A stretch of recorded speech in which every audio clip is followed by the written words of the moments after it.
আসসালামু আলাইকুম। আমরা প্রতিদিন যে দুর্বা ঘাসের উপর দিয়ে হেঁটে যাই, সেই সাধারণ ঘাসটির মধ্যেই লুকিয়ে আছে অনেক সম্ভাব্য ভেষজ গুণ।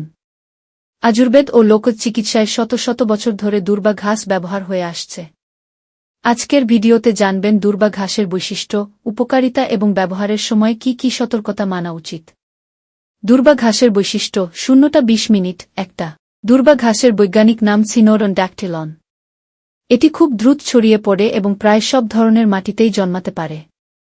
এতে রয়েছে chlorophyll, antioxidant, flavonoid, vitamin C এবং কিছু গুরুত্বপূর্ণ খনিজ উপাদান। এসব উপাদান শরীরের কোষকে সুরক্ষা দিতে এবং স্বাভাবিক কার্যক্রমে সহায়তা করতে ভূমিকা রাখতে পারে। দুর্বা ঘাসের সম্ভাব্য উপকারিতা 1-2টা। প্রথমত, লোকচিকিৎসায় ছোটখাটো কাটাছেঁড়ায় রক্তপাত কমাতে দুর্বা ঘাস বেটে ব্যবহার করা হয়।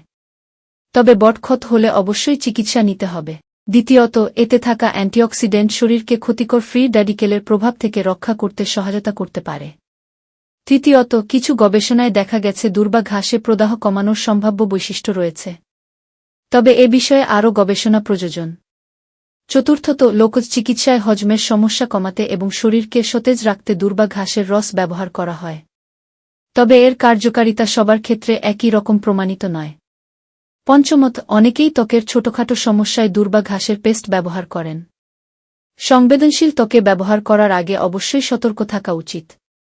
সতর্কতা ও উপসংহার 2-3টা। মনে রাখবেন, দুর্বা ঘাস একটি ভেষজ উদ্ভিদ হলেও এটি কোনো রোগের নিশ্চিত চিকিৎসা নয়।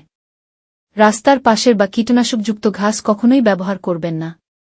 আর যদি আপনার কোনো দীর্ঘমেয়াদী রোগ থাকে বা নিয়মিত ওষুধ সেবন করেন, তাহলে ভেষজ হিসেবে ব্যবহার করার আগে অবশ্যই চিকিৎসকের পরামর্শ নিন।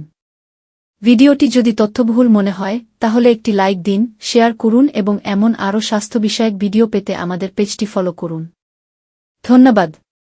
আল্লাহ হাফেজ।